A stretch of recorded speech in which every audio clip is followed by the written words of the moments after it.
अर्नव की बात सुनकर विकी कुछ नहीं बोला था और उसने अपना फ़ोन काट दिया था, मानो उसको ये सब पहले से ही पता हो। अर्नव भी फ़ोन काट चुका था और जो अब तक सीरियसनेस उसके चेहरे पर नज़र आ रही थी, उसको छोड़ वो अब दोबारा से नॉर्मल हो गया था। अभी वो कुछ और सोचता, इससे पहले ही उसको सलोनी जी की आवाज़ आई थी, जो कि उसको भी काफ़ी देर से ढूंढ रही थी।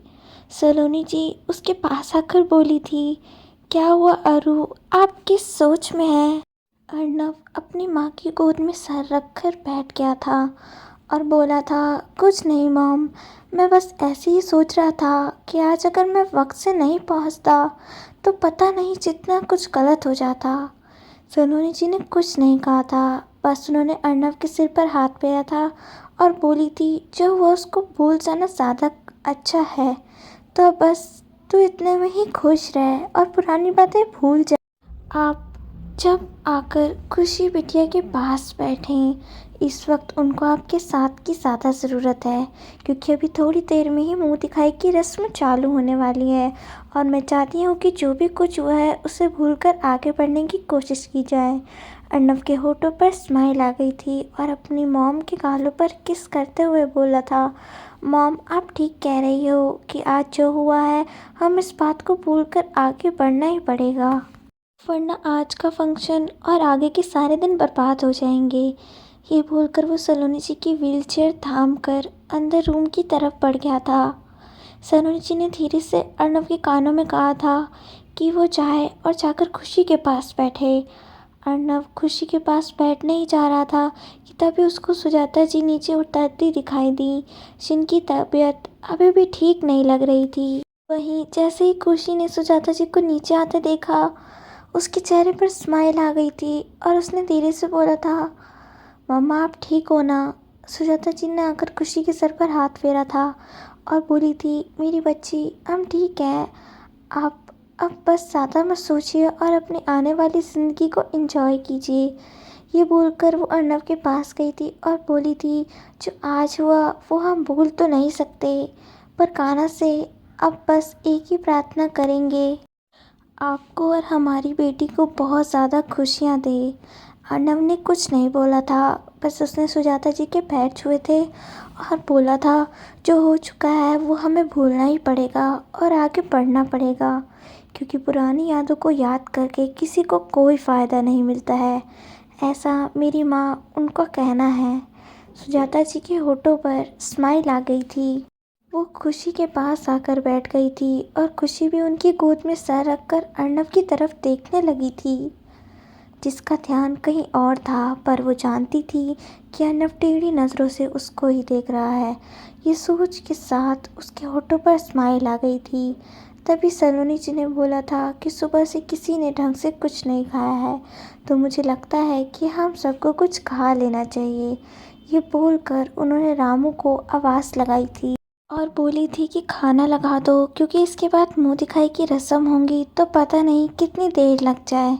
क्योंकि खुशी ने भी सुबह से कुछ नहीं खाया था, तो वो पहले सो गई थी और उसके बाद इतना कुछ हो गया कि किसी को कुछ भी सोचने का वक्त ही नहीं मिला। सलोनी जी की बात सुनकर सब यही बोल पड़े थे कि हाँ आपने ठीक बोला, और सब के सब डाइनिंग टेबल पर आकर बैठ गए थे। खुशी अपनी मम्मा के पास बैठना चाहती थी, लेकिन सुजाता जी ने उसको अर्नव के साथ बिठा दिया था और खुद संध्या जी का हाथ थाम के बैठ गई थी, क्योंकि उनका सिर चकरा रहा था, लेकिन ये बात वो किसी को नहीं बता सकती थी।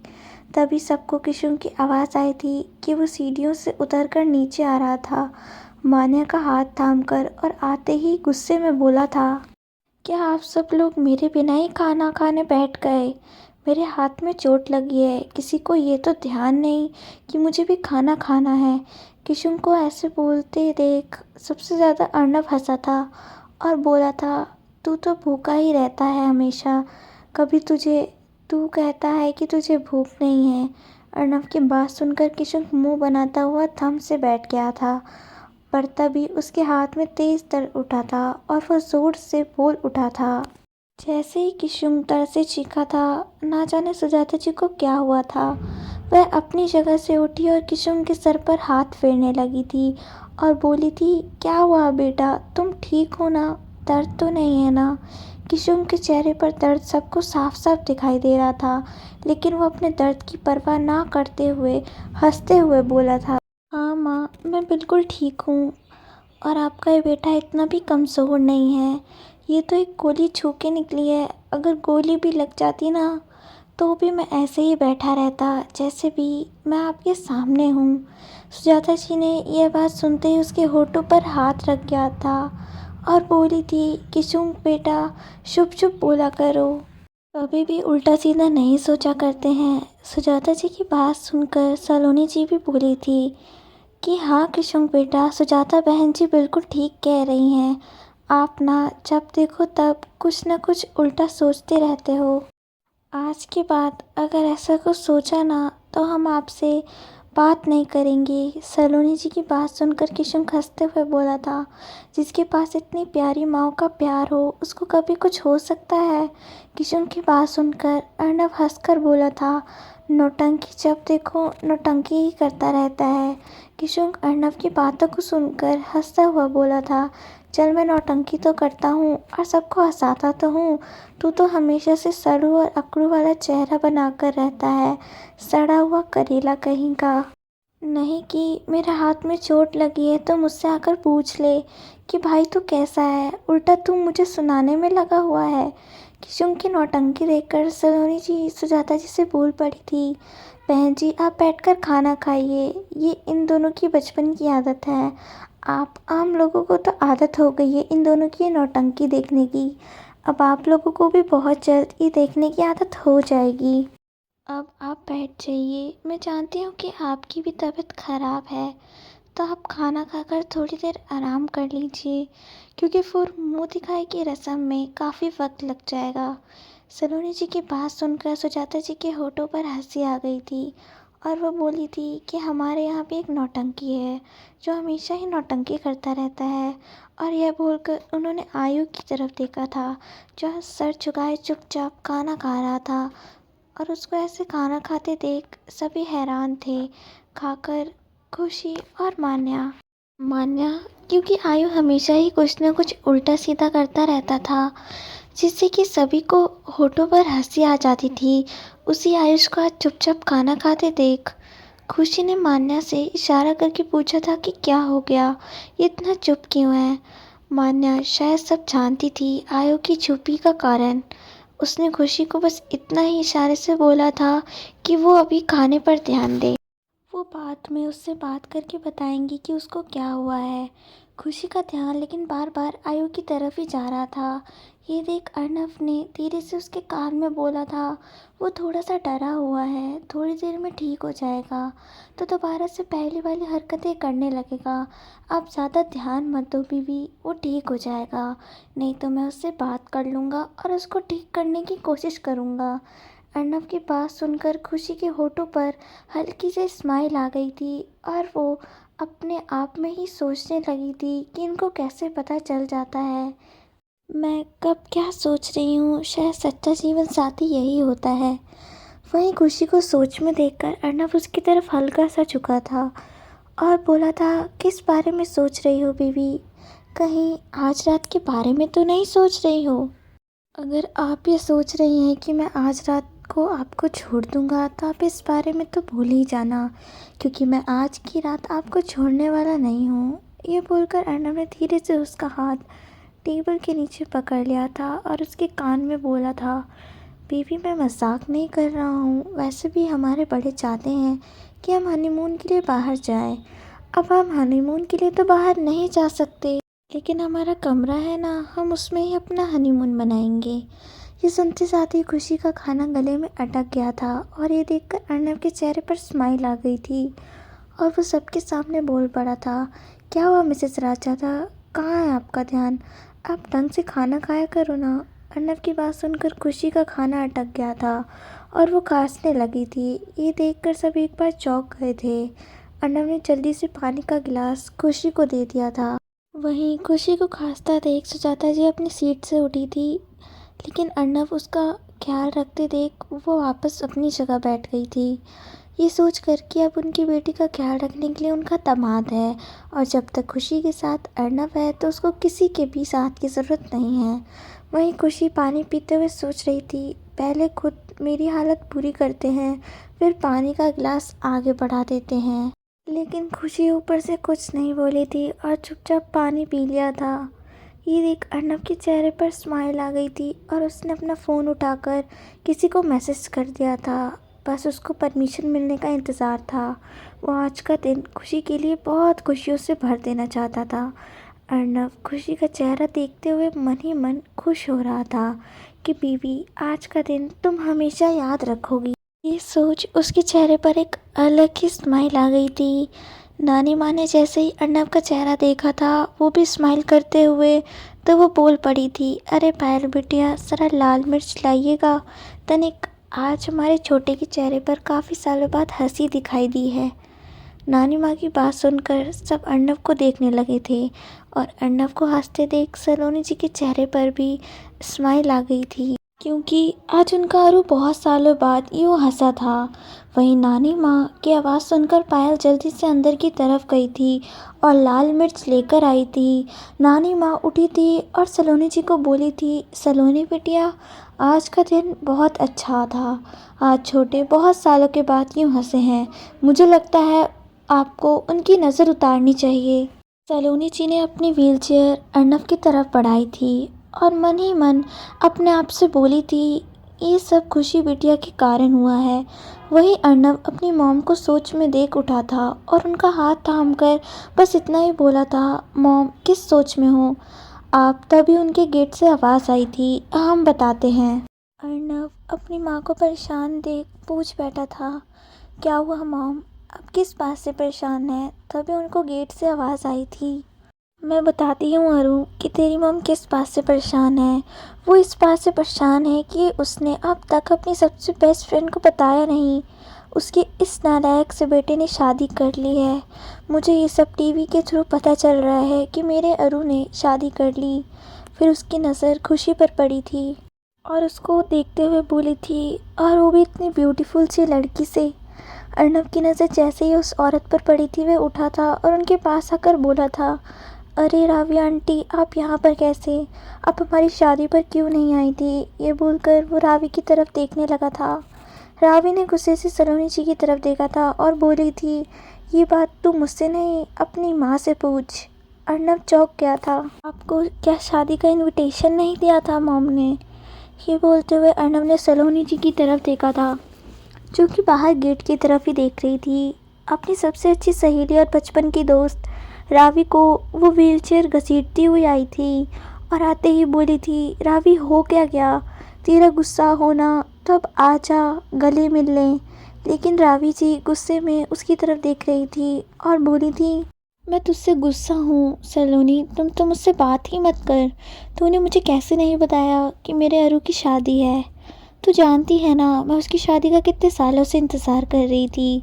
सलोनी हंसकर बोली थी, रावी मेरी बहन, मेरी जान, सब कुछ अचानक हुआ कि हमें बिल्कुल भी फुर्सत नहीं मिली, वरना तो जानती है ना, तेरे बिना तो मेरी ज़िंदगी कुछ नहीं है।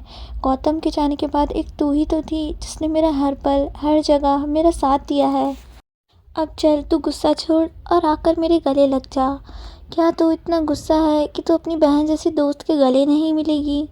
रावी जी ने 2 पल को सलोनी को देखा था और बोली थी, तूने जो किया है ना सलोनी, वो बहुत गलत किया है, लेकिन फिर भी मैं तेरी बातों को समझती हूँ, क्योंकि मैं जानती हूँ कि तू कभी भी कोई भी ऐसा काम जानबूझकर नहीं करेगी। इसलिए मैं आज तो तुझे माफ़ कर रही हूँ, लेकिन इसके बाद अगर तूने दोबारा मुझसे कुछ छुपाया तो तू भूल जाइयो कि मैं फिर तुझे दोबारा माफ़ करूँगी। वो दिन हमारी दोस्ती का आखिरी दिन होगा। सलोनी जी ये सुनकर हंस पड़ी थी और बोली थी, हाँ मेरी माँ, अब तो मान जा, अब तो गले से लग जा। रावी जी सलोनी जी के गले लग गई थी और बोली थी, हाय सलो, मैं बहुत खुश हुई जानकर कि मेरे अरू को आखिर उसकी दुल्हनिया मिल ही गई। फिर वो नानी माँ के पास गई थी। माँ, आज मैं बहुत खुश हूँ। शांति सी हंसकर रावी के सर पर हाथ फेरते हुए बोली थी, रावी बिटिया, अब आप हमारी खुशियाँ बिटिया से तो मिल लें। खुशी बिटिया, क्या आ जाने के बाद तो हमारी ज़िंदगी मानो बदल ही गई है। हमारे छोटे की ज़िंदगी में जो कमी थी वो खुशी बिटिया के आ जाने के बाद पूरी हो गई है। शांति जी की बात सुनकर रावी जी हंस पड़ी थी और बोली थी, माँ बस मैं जा रही हूँ आपकी छोटी की खुशी से मिलने। ये बोलकर वो खुशी की तरफ बढ़ी थी। अर्नव खुशी के पास ही बैठा था तो वो बोल पड़ा था, मिसेस राजज़ादा ये रावी आंटी है, मॉम की बचपन की दोस्त। और रावी आंटी ये है आपकी बहू खुशी। रावी जी ने खुशी को देखा था और अपनी आँख से काजल निकालकर खुशी के कान के पीछे लगाते हुए बोली थी, आपका स्वागत है हम सबकी ज़िंदगी में। खुशी बेटा मैं बस गॉड से यही प्रे करूँगी कि वो तुम दोनों को ढेर सारी खुशियाँ दे। खुशी के होठों पर मुस्कुराहट आ गई थी और वो उनके पैर छूते हुए बोली थी, रवि आंटी आपसे मिलकर हमें बहुत ज़्यादा खुशी मिली है। मैं आपको बस इतना ही कहना चाहूँगी कि मॉम की कोई गलती नहीं है, हमारे कारण ही ये सब हुआ। इतना अचानक सब हुआ कि मॉम को आपको बताने का वक्त ही नहीं मिला। खुशी की बात सुनकर रावी जी हंस पड़ी थी और सलोनी जी से बोली थी, तेरी बहू तो अभी से तेरी साइड ले रही है। सलोनी जी ये देखकर हंसकर बोली थी, वो मेरी बहू नहीं बेटी है तो हर बेटी अपनी माँ की साइड लेगी ही ना। रावी जी ने खुशी को गले से लगाया था और बोली थी, गॉड ब्लेस यू मेरे बच्चे। तभी उनकी नज़र खुशी के साथ बैठी लेडी पर पड़ी थी और कुछ बोलने ही वाली थी कि सलोनी जी बोल पड़ी थी, रावी तू थक गई होगी, चल मैं तुझे तेरा रूम दिखा देती हूँ। ये बोलकर सलोनी जी उनको ले गई थी। ये सब देखकर अर्नव को थोड़ा सा शक हुआ था कि रावी आंटी कुछ बोलने वाली थी, लेकिन मम्मा ने उन्हें रोक दिया क्योंकि वो रावी जी का चौंकना देख गया था। जैसे ही उन्होंने सुजाता जी को वहाँ बैठे हुए देखा था, अर्नव अभी इस सोच में था कि तभी खुशी बोल पड़ी थी, मिस्टर राजादा हम आपसे कुछ कहना चाहते हैं। खुशी की बात सुनकर अर्नव बोल पड़ा था, हाँ बताइए मुझसे मिसेस राजादा आप क्या बोलना चाहती हैं। खुशी ने 2 पल सोचा था फिर बोली थी, मिस्टर राजादा मुझे लगता है कि हमें मम्मा को एक बार डॉक्टर से दिखा लेना चाहिए कि मुझे मम्मा की तबीयत अच्छी नहीं लग रही है। खुशी की बात सुनकर अर्नव ने जैसे ही सुजाता जी की तरफ देखा था तो उनका चेहरा थोड़ा सा बुझा बुझा सा लगा था। ये देख वो सुजाता जी के पास गया था और उनका हाथ थाम कर बोला था, माँ आप ठीक है ना। सुजाता जी ने हंसते हुए कहा था, जमाई जी मैं बिल्कुल ठीक हूँ, आप मेरी फ़िक्र मत कीजिए। थोड़ी सी तबीयत ख़राब है लेकिन मैं दवाई लूँगी तो ठीक हो जाऊँगी। खुशी तो ऐसे ही चिंता कर रही है। अर्नव ये सुनकर बोल पड़ा था, माँ आपको मेरी कसम है मैं अभी डॉक्टर को यहाँ पर बुला रहा हूँ जिससे कि वो एक बार आपको अगर चेक कर लें। एक बार वो मुझे बोल देंगे कि आप ठीक हैं तो मुझे भी शांति से हो जाएगी। सुजाता जी ये सुनता कुछ नहीं बोली क्योंकि वो जानती थी कि जब तक अर्नव डॉक्टर को बुलाकर उन्हें दिखा नहीं देगा तब तक वो शांति से नहीं बैठेगा। उन्होंने बस इतना ही कहा था, ठीक है जमाई जी जैसा आपको सही लगे। ये बोलकर वो खुशी का हाथ थाम के बैठ गई थी और उससे बोली थी, मैं बहुत ज़्यादा खुश हूँ। मेरी ज़िंदगी की सबसे बड़ी तमन्ना पूरी हो गई कि मेरी बेटी को ज़िंदगी में एक ऐसा इंसान आए जो मेरी बेटी को बहुत ज़्यादा प्यार करे।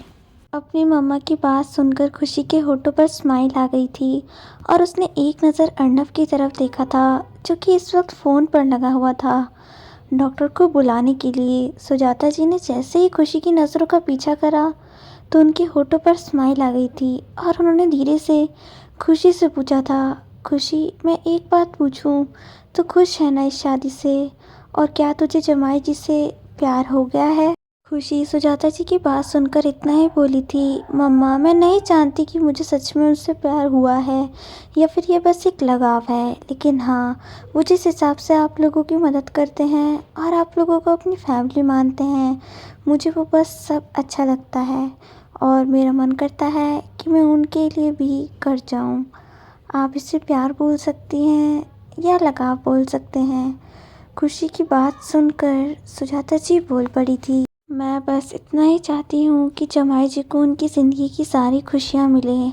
एक माँ होने के नाते मैं इससे ज़्यादा कुछ नहीं बोलूँगी। जो हमारा फ़र्ज़ है अपने पति के लिए वो सारे फ़र्ज़ को हमें निभाना चाहिए। सुजाता जी की बात सुनकर खुशी बस एकटक अर्नव को देख रही थी। सुजाता जी ये देख बोल पड़ी थी, लेकिन मुझे ऐसा लग रहा है कि तुझे जमाई जी से प्यार हो गया है। अगर ऐसा है तो मैं बहुत ज़्यादा खुश हूँ, क्योंकि अर्नब जैसा जमाई और अर्नब जैसा पति किसी को नहीं मिल सकता। खुशी भी चुपचाप नीचे नज़र करके बैठ गई थी। वहीं अर्नब सोच में था कि आखिर राबिया आंटी क्या कहना चाहती थी और वो माँ को देखकर चौंकी क्यों थी। ऐसी कौन सी बात है जो हम समझ नहीं पा रहे हैं। जो भी है वो पता करना होगा, वो भी जल्द से जल्द। ये सोचकर अर्नब सलोनी जी के कमरे में जाने ही लगी थी कि खुशी ने उसको रोक दिया था और बोली थी, मिस्टर राजादा, क्या कहा डॉक्टर ने? वो आ रहे हैं ना? अर्नब ने खुशी का हाथ थामा और बोला था, मिसेस राजादा, आप चिंता मत कीजिए, डॉक्टर अभी आने ही वाले हैं। मैंने आपको पहले भी कहा था और आज दोबारा कह रहा हूँ कि मैं जब तक हूँ तब तक मैं अपने परिवार पर आँच भी नहीं आने दूँगा, फिर चाहे इन समय मेरी जान ही क्यों ना चली जाए। अर्नब की बात सुनकर खुशी की जान निकल गई थी और वह बस इतना ही बोल पाई थी, मिस्टर राजादा, आप आजकल कुछ ज़्यादा उल्टा सीधा बोल रहे हैं। आपको अगर कुछ हो गया तो सोचा भी है कि बाकी सबका क्या होगा? एक बात और, अब आप अकेले नहीं हो, हम दोनों का रिश्ता कान्हा जी की मर्जी से जुड़ा है और अब कोई भी चाहे वो मुझे आपसे अलग नहीं कर सकता है। खुशी की बात सुनकर अर्नब के होठों पर स्माइल आ गई थी और वो उसके कानों में झुककर बोला था, बीवी, अगर ऐसी प्यारी आप बातें करोगे ना तो मैं आपको रोक नहीं पाऊंगा। अभी रात आने में वक्त है तो आप सोच लीजिए। ये बोलकर अर्नब ने अपनी आई विंक कर दी थी। अर्नब की बातें सुनकर खुशी के चेहरे पर शर्म आ गई थी और वो कुछ नहीं बोली थी। चुपचाप जाकर वो अपनी मम्मा के पास बैठ गई थी। वो अपने दिल की धड़कन को संभाल रही थी जो अर्नब की बातें सुनकर बढ़ गई थी। खुशी मन ही मन सोच रही थी, ये पतिदेव भी ना जब देखो वही स्टार्ट हो जाते हैं। अभी से ये मेरे दिल की धड़कन को इतना बढ़ा रहे हैं, तो जब ये मेरे करीब आएंगे तब क्या होगा। ये सब सोचते सोचते उसकी नज़र अर्नब पर पड़ी थी जो खुशी को ही देख रहा था।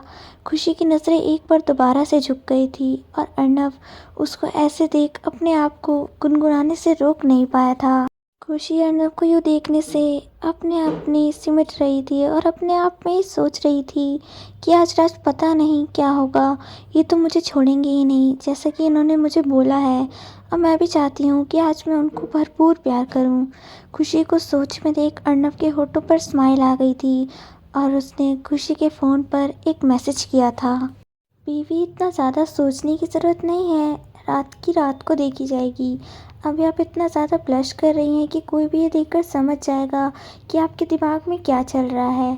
अर्नब का ये मैसेज पढ़कर खुशी के होठों पर पल भर के लिए स्माइल आई थी और अगले ही पल उसने अर्नब को देखा था जो कि उसको ही देख रहा था अपनी इंटेंस भरी नज़रों से। और खुशी उन नज़रों में अपने लिए बेपनाह प्यार साफ साफ देख सकती थी। उसको भी अब प्यार से डर नहीं लगता था, जितना उसको डरना था वो डर चुकी थी। और अब वो जानती थी कि उसका अर्नब बाकी सब लोगों से बहुत अलग है। इसलिए उसने भी अर्नब की सारी बातों को मानकर खुशी से ज़िंदगी बताने की सोची थी। अर्नब ने भी खुशी के चेहरे को देखते हुए अपने आप से मानो वादा किया था, अभी भी आज का दिन तुम हमेशा याद रखो। कि यह सोच उसके चेहरे पर एक अलग ही स्माइल आ गई थी। खुशी ने अर्नब को यूँ हंसते देख उसको मैसेज भेजा था, आप ना यूँ ही हंसते रहा करो। जैसे ही अर्नब ने मैसेज पढ़ा था उसमें चौंक कर खुशी को देखा था जो अपना सर झुकाकर अपने नाखूनों को कुतर रही थी। अर्नब खुशी की नर्वसनेस को समझ रहा था पर कुछ नहीं कर सकता था क्योंकि इस वक्त सबकी नज़रें उस पर थी। उसका मन कर रहा था कि वो खुशी को अपनी बाहों में छुपा ले और सबकी नज़र से दूर दुनिया में ऐसी जगह पर ले जाए जहाँ पर सिर्फ वो हो और खुशियाँ हो, उनका प्यार और किसी तरह की कोई दुश्मनी वहाँ पर ना हो। काश मैं ऐसा कर पाता, लेकिन अभी वो पॉसिबल नहीं था क्योंकि उन दोनों को ही प्रोजेक्ट जल्द से जल्द ख़त्म करना था। इसके साथ ही अपने उन छुपे हुए दुश्मनों को भी ख़त्म करना था जो उसके और खुशी के परिवार के दुश्मन थे। एक बार ये सारे दुश्मन ख़त्म हो जाएं तो उसके बाद मैं खुशी को यहाँ से कहीं दूर ले जाऊँगा जिससे कि वह अपने आप को थोड़ा सा हल्का महसूस कर सके। अभी वो ये सब सोच ही रहा था कि इतने में वहाँ पर डॉक्टर आ गए थे सुजाता जी को देखने। और जैसे ही डॉक्टर आए, खुशी का ध्यान उनकी तरफ चला गया था और वो डॉक्टर से उनको देखने के लिए बोलने लगी थी। डॉक्टर खुशी के बारे में जानते थे कि खुशी बहुत जल्द इन सब चीज़ों को लेकर पैनिक हो जाती है, इसलिए उन्होंने खुशी को बस इतना ही बोला था कि खुशी बिटिया, मैं चेक कर रहा हूँ, आप थोड़ा सा शांत हो जाइए, कहीं ऐसा ना हो कि आपकी तबीयत खराब हो जाए। डॉक्टर की बात सुनकर और अर्नब ने खुशी को हल्का सा देखा था। अर्नब खुशी के पास आकर बोला था, मिसेस राजजादा, डॉक्टर सही कह रहे हैं, आप उनको माँ को चेकअप ठीक से तरीके से करने दीजिए, तभी तो हमें पता चलेगा कि माँ बिल्कुल ठीक है या नहीं ठीक है। अगर आप यूं ही पैनिक करती रहोगी तो डॉक्टर सही तरीके से माँ का चेकअप नहीं कर पाएंगे। सबसे बड़ी बात, आप अपनी तबीयत ख़राब कर लेंगी और अभी थोड़ी देर में मुंह दिखाई की रस्म शुरू होने वाली है, तो इसलिए अच्छा यही होगा कि आप थोड़ा सा शांत रहें। अर्नब ने ये बोलकर पायल को बुलाया था और बोला था कि आप मिसेस राजजादा के साथ रहो, मैं डॉक्टर के पास जाकर पता करता हूँ कि माँ को क्या हुआ है, क्योंकि डॉक्टर सुजाता जी को लेकर ऊपर उनके रूम में चले गए थे। वो जानते थे अगर वो नीचे बैठे रहे तो शायद खुशी उनको ठीक तरह से चेक करने ना दे और बार बार पूछती रहे कि क्या हुआ है, क्यों हुआ है। इसलिए वो सुजाता जी और संध्या जी को लेकर ऊपर चले गए थे, क्योंकि वो ये बात अच्छी तरह जानते थे कि खुशी अपनी मम्मा से कितना ज़्यादा प्यार करती है। अर्नब भी खुशी को पायल के पास छोड़कर ऊपर चला गया था, क्योंकि वो भी जानना चाहता था कि उसकी सासू माँ अब ठीक है या नहीं। डॉक्टर ने सुजाता जी के सारे चेकअप कर लिए थे और अर्नब को बस इतना ही बोला था, मिस्टर राजादा, ये सिर्फ एक पैनिक अटैक है, क्या जिसके लिए दवाई मैंने ऑलरेडी लिखी हुई है वो आप इन्हें दे दीजिए, जिससे कि ये ठीक हो जाएंगी, लेकिन कल हमें इनके एक बार सारे टेस्ट दोबारा करने पड़ेंगे, जिसके लिए इनको कल हॉस्पिटल में आना होगा। ये बोलकर वो सुजाता जी की तरफ मुड़े थे। उन्होंने सुजाता जी के सर पर हाथ रखा था और बोले थे, मैं तुमको बचपन से जानता हूँ बेटा, और मैं जानता हूँ कि तुमने ज़िंदगी में बहुत सारे दुखों को सहन किया है। उन दुखों के बारे में सोच सोच कर अगर तुम अपनी तबीयत ख़राब करोगी तो तुम अच्छी तरह जानती हो कि खुशी कैसी है, वो भी तुम्हारी तरह सोच सोच कर अपनी तबीयत ख़राब कर लेगी। तो इससे अच्छा है ना, जो हो रहा है वो होगा ही, और जो होने वाला है वो भी होगा ही, तो उसके बारे में सोच सोच कर इतना परेशानी क्यों होना। अभी फ़िलहाल तो ज़िंदगी चल रही है, हमें उसे हंसी और खुशियाँ से जीना चाहिए। ये बात मैंने तुम्हें पहले भी बोला था और ये बात मैं तुम्हें आज भी बोल रहा हूँ। बाकी ये दवाइयाँ तो तुम जानती ही हो कि कैसे कैसे तुम्हें लेना है, और मुझे लगता है कि तुमने 2-3 दिन दवाइयाँ नहीं ली है, इसी कारण तुम्हें ये पैनिक अटैक आया है दोबारा से। आज जैसे ही डॉक्टर ने सुजाता जी से ये बोला था, वो सर झुका के बोल पड़ी थी, शादी की तैयारियों में हमें टाइम ही नहीं मिल पाया दवाई लेने का। सुजाता जी की बात सुनकर अर्नब ने उन्हें बस इतना ही बोला था, माँ, आपको अपना ध्यान हमारे लिए ही रखना होगा, वरना आप मिसेस राजजादा को जानती हैं कि वो कैसी हैं। अब आप एक काम कीजिए, आप आराम कीजिए, मैं डॉक्टर साहब के साथ नीचे जा रहा हूँ, और मासी, आप माँ का ध्यान रखिएगा। ये बोलकर अर्नब डॉक्टर को लेकर बाहर चला गया था, जहाँ खुशी ऑलरेडी नीचे इंतज़ार करने में लगी थी कि उसकी माँ की तबीयत अब कैसी है। जैसा कि अर्नब ने सोचा था वैसे ही हुआ था। जैसे ही डॉक्टर नीचे पहुँचे, खुशी उनके पास भागकर पहुँची थी और बोली थी, अंकल, अब हमारी मम्मा कैसी हैं, कोई घबराने वाली बात तो नहीं है? अगर कुछ ऐसा है तो हम उन्हें अभी हॉस्पिटल में एडमिट कर देते हैं। आप तो जानते हैं ना कि हमारी मम्मा हमारे लिए क्या है। खुशी की बात सुनकर डॉक्टर ने खुशी के सिर पर हाथ फेरा था और बोले थे, खुशी बेटा, अब आपकी मम्मा बिल्कुल ठीक हैं। उन्होंने 2-3 दिनों से दवाई नहीं ली थी शादी के चक्कर में, तो इसलिए उन्हें पैनिक अटैक आ गया था। बाकी मैंने उन्हें इंजेक्शन लगा दिया है और दवाइयाँ दे दी हैं। उनको थोड़ा सा आराम करना होगा तो वो ठीक हो जाएंगी। लेकिन खुशी बेटा, इसके साथ साथ आपको अपना भी ध्यान रखना पड़ेगा, क्योंकि इस वक्त उनको आपके सहारे की बहुत ज़्यादा ज़रूरत है। ये बोलकर डॉक्टर चले गए थे और अर्नब खुशी का हाथ थाम के बैठ गया था और बोला था, बीवी, अगर आप बात बात पर यूं ही पैनिक होती रहेंगी तो शायद हम अपने उन दुश्मनों का सामना नहीं कर पाएंगे जिनके कारण ये सब हुआ है। तो मैं बस आपको इतना ही बोल सकता हूँ कि आपको हर चीज़ पर अपने आप को मजबूत बनाने की ज़रूरत है। बाकी तो मैं आपके साथ ज़िंदगी भर हूँ ही। मैं आपका हाथ और साथ कभी नहीं छोड़ूंगा, ये मैंने आपसे पहले दिन ही वादा किया था। खुशी अब इससे आगे कुछ नहीं बोली थी क्योंकि वो जानती थी कि उसका अर्नब उसके साथ ज़िंदगी भर है। ये अर्नब के कंधे पर सिर रखकर थोड़ा सा बैठ गई थी क्योंकि इस वक्त खुशी को रेस्ट की बहुत ज़्यादा ज़रूरत थी। वो पायल को उसका ध्यान रखने का बोलकर बाहर निकल गया था क्योंकि उसे बाहर की सारी तैयारियां देखनी थी। वहीं खुशी अर्नव के स्पर्श में खो गई थी। जैसे ही उसके अर्नव करीब आता था हमेशा उसकी दिल की धड़कन बढ़ जाती थी। तभी पायल भी वहाँ से चली गई थी क्योंकि नानी माँ ने उसे बुलाया था। कुछ ही देर में मुंह दिखाई की रस्म जो शुरू होने वाली थी। ये बोलकर पायल ने बस इतना ही बोला था कि भाभी, आप यहाँ पर बैठिए, मैं अभी नानी माँ से पूछ कर आती हूँ, कोई काम होगा तभी उन्होंने हमें बुलाया है। जैसे ही पायल वहाँ से गई अर्नब वहाँ पर अचानक आ गया था और खुशी को अपनी गोद में उठाकर उसे ऊपर ले जाने लगा था। अर्नब जैसे ही खुशी के करीब आया था वो शर्मा गई थी। उसने बस इतना ही बोला था, आप हमें उतार दीजिए, हम खुद चले जाएंगे। ये बोलकर वो अर्नब के हाथों से अपने आप को छुड़ाने की कोशिश करने लगी थी, लेकिन अर्नब ने उसे नहीं छोड़ा था। उसने खुशी को कमर से पकड़कर अपनी तरफ खींच लिया था और बोला था, बीवी, मैंने आपसे कितनी बार बोला है कि ऐसी कोशिश करना बेकार है। ये बोलकर अर्नब ने खुशी को अपनी गोद में उठा लिया था। खुशी की भी आंखें बंद हो गई थी और सांसें भरी हो गई थी। ये देखकर अर्नब के फेस पर स्माइल आ गई थी और वो उसे ऊपर ले गया था और अपने पैरों से तो अपने रूम का दरवाज़ा खोल दिया था। अर्नब ने खुशी को बेड पर लेटा दिया था, खुद दूसरी तरफ आकर चुपचाप लेट गया था, जो कि खुशी समझ नहीं पाई थी। जब काफ़ी देर तक उसको अर्नब का एहसास नहीं हुआ था तो आंखें खोलकर उठ बैठी थी।